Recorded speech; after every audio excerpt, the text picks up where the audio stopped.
Hans! Johann! Πού είστε επιτέλους? Εδώ είμαστε, λοχιά Μίλλερ, στις διαταγές σας. Πού εδώ? Μια ώρα σας ψάχνω. Να ξέρετε, ξέρω ότι σας χρειάζεται. Να σας στείλω στο ρωσικό μέτωπο. Όχι, λοχιά Μίλλερ, δεν θα παραλυφθεί, λοχιά Μίλλερ. Ακούστε, άχρηστη, μη σας πω καμιά χειρότερη κουβέντα. Ψάχνουμε ακόμη αυτό το νεαρό, ξέρει ο Γιώχαν. Τσακιστείτε και ψάξτε να τον βρείτε. Μάλιστα, λοχιά Μίλλερ, θα τον βρούμε οπωσδήποτε. Θα ψάξετε όλη τη γειτονιά. Κάπου εδώ είναι κρυμμένος. Θα κάνετε έρευνα παντού. Συνεννοηθήκαμε? Μάλιστα, λοχιά Μίλλερ. Και μόλις τον βρείτε, θα τον παραδώσετε στα SS. Αυτοί θα τον περιποιηθούν. Α, και μην το ξεχάσω. Περιμένουμε σήμα από το φρουραρχείο. Κάτι μεγάλο θα συμβεί απόψε. Έτσι ψιθυρίζετε. Αν τυχόν ακούσετε τη σιρήνα, να έρθετε αμέσως σε μένα, εντάξει? Μάλιστα, λοχιά Μίλλερ. Μείνετε ήσυχος. Μα τι άνθρωποι είναι αυτοί οι Έλληνες? Να μπορώ να καταλάβω. Τι εννοείς? Να, δεν κάθονται ποτέ ήσυχοι. Τόσες χώρες καταλάβαμε, καμιά δεν μας δυσκόλεψε τόσο. Έχεις δίκιο. Όλος αποτές και επιθέσεις είναι. Μας αφήνουν σε ησυχία.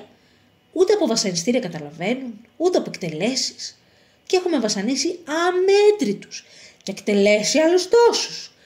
Αλήθεια, αυτός που ψάχνουμε, τι έκανε?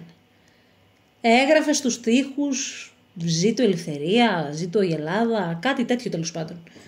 Δεν έκανε και τίποτα σοβαρό. Αυτό μην το λες. Μικρός είναι. Αν τον αφήσουμε χωρίς τιμωρία, μεθαύριο θα μας βάζει βόμβες. Πόσο μικρός είναι? Γύρω στα 15. Και τι θα τον κάνουμε να τον πιάσουμε? Δεν ξέρω, άλλοι είναι και τα βασανιστήρια. Εμείς πρέπει να τον βρούμε, αυτή είναι η δουλειά μας. Να σου πω την αλήθεια, βαρέθηκα αυτή τη δουλειά. Θέλω να πάω σπίτι μου. Σιωπή, μη μας ακούσει κανείς και σε στείλει στο ρωσικό μέτωπο. Όχι, προτιμώ την Ελλάδα. Ναι, είναι ωραία χώρα η Ελλάδα. Αρκεί να μην είχε τους Έλληνες που δεν μας αφήνουν σε ησυχία. Άντε πάμε, αυτή η γειτονιά είναι έχει αρκετά σπίτια. Πρέπει να τα ελέγξουμε όλα. Πάμε. Στην υγεία σου, Κώστα! Στην υγεία σου! Ευχαριστώ, παιδιά. Πιείτε ένα ποτηράκι ακόμα. Κώστα μου, ένα παράπονο έχω. Τι παράπονο? Θέλει και ερώτημα. Κάλο το ούζωμα ξεροσφύρι πίνετε? Όχι ξεροσφύρι. Σας έβγαλα στραγαλάκι και λίτσες. Ναι, 5 λίτσες, η μία για τον καθένα. Και 15 στραγαλάκια, 3 για τον καθένα. Φάγαμε, σκάσαμε. Ναι, εγώ φούσκωσα. Μα αφού ξέρετε τι δύσκολα περνάμε όλοι, οι Γερμανοί όλα τα τρόφιμα τα στέλνουν στους φαντάρους τους. Έχει δίκιο ο Κώστας, μην γινόμαστε άδικοι. Το μεζεδάκι ήταν υπέροχο. Κώστα, με συγχωρείς, ένα αστείο είπα. Ξέρουμε όλοι τι πείνα περνάει ο λαός μας. Τις προάλλες, για να αγοράσω μισό μπουκάλι λάδι, πούλησα το χρυσό ρολόι του πατέρα μου. Μα αυτό ήταν κοιμήλιο. Τι να έκανα? Πεινάνε τα παιδιά μου. Το ρολόι τρώγεται? Δεν τρώγεται. Άντε, και εύχομαι σε 2 μήνες που θα έρθει το 1945 να είμαστε ελεύθεροι. Από το στόμα σου και στου Θεού ταυτή. Να έρθουν επιτέλους οι Άγγλοι να μας ελευθερώσουν. Οι Ρώσοι θα έρθουν. Είδες τι έκανα στο Χίτλερ. Καλά, μη μαλώνετε, παιδιά, υπάρχει κι άλλη λύση. Να ελευθερωθούμε μόνοι μας. Ποιος να είναι τέτοια ώρα? Βοηθήστε με, πατριώτες. Τι συμβαίνει, ποιος είσαι? Με κυνηγούν οι Γερμανοί, κρύψτε με. Πού να σε κρύψω, αγόρι μου? Σας παρακαλώ, όπου να είναι θα έρθουν και εδώ. Ψάχνουν όλη τη γειτονιά. Και εδώ βρήκες να έρθεις. Άμα δεν με θέλετε, να φύγω. Κάτσε βρε, για που το έβαλες? Θα μας πιάσουν οι Γερμανοί, θα σε στήσουν στα 6 μέτρα. Μα τι έκανες? Σκότωσες κανένα Γερμανό? Όχι, γράφαμε συνθήματα στους τοίχους και μας έπιασε μια γερμανική περίπολος. Ήταν δηλαδή κι άλλοι μαζί σου? Ναι, ένας φίλος μου. Τι απέγινε αυτός? Τον σκότωσαν, δεν βλέπετε το αίμα στο πουκάμισό μου? Πω, γιατί βρε αγόρι μου μπλέχτηκες? Γιατί αγαπάει την ελευθερία, γι' αυτό μπλέχτηκε. Γιατί αγαπάει την πατρίδα του, γιατί δεν αντέχει να τη βλέπει σκλαβωμένη. Γιατί αυτός ο τόπος σκύβει μόνο μπροστά στους νεκρούς του. Ήρθαν οι Γερμανοί, κρύψτε τον γρήγορα. Πού? Ξέρω εγώ, βάλτε τον κάτω από το τραπέζι. Δεν είναι εδώ ο νερός που ψάχνετε. Μη μιλάς βρε. Τότε πάμε να φύγουμε. Για μια στιγμή.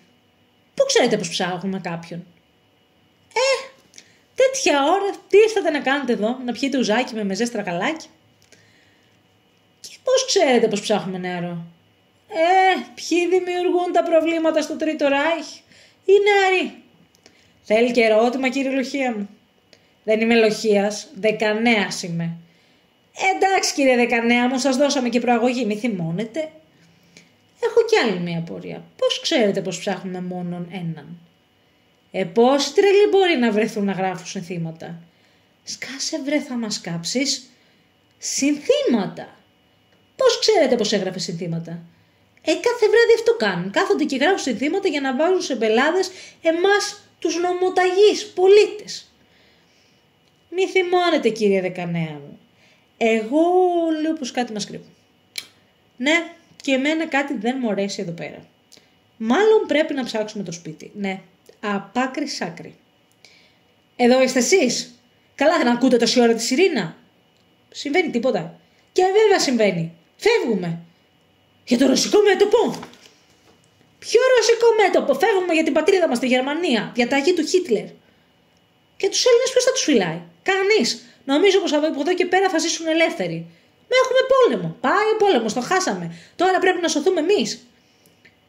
Μήπως είναι κανένα κόλπο των Γερμανών? Τι κόλπο βρε, δεν άκουσες τι είπε ο άλλος? Ο πόλεμος τελείωσε. Δηλαδή είμαστε ελεύθεροι. Ναι βέβαια, φωνάξτε τον νεαρό να βγει έξω. Επιτέλους τα καταφέραμε, τους διώξαμε τους Γερμανούς. Και ο πόλεμος τελείωσε. Ναι, σε λίγο θα είναι μόνο μια κακιά ανάμνηση. Ένα κακό παραμύθι με καλό τέλος. Σκέφτομαι τι θα λέμε στα παιδιά μας μετά από χρόνια. Ήταν κάποτε ένας πόλεμος που πάει, πέρασε. Πέρασε γιατί ήταν η Αγγλία και ο Τσόρτσιλ.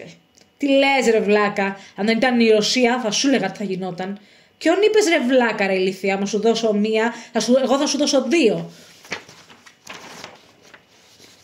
Ρε παιδιά, είναι δυνατόν τέτοια ώρα να θέλετε να πλακωθείτε? Μα την ημέρα της απελευθέρωσης μας από τους Γερμανούς. Αχ, αυτή η κακιά ανάμνηση που λέτε, αυτό το κακό παραμύθι δεν πέρασε ακόμα. Δυστυχώς τώρα αρχίζει το δεύτερο μέρος του. Τι εννοείς Κώστα? Φοβάσαι μην ξανάρθουν οι Γερμανοί? Όχι, οι Γερμανοί δεν θα ξανάρθουν. Μα φοβάμαι πως έρχονται καινούργια βάσανα για την πατρίδα μας. Δεν τους βλέπετε αυτούς τους δύο πως μαλώνουν? Έτοιμοι είναι για καινούργιο αιματοκύλισμα. Αχ, καημένη Ελλάδα. Έχεις πολλά βάσανα ακόμα να τραβήξεις.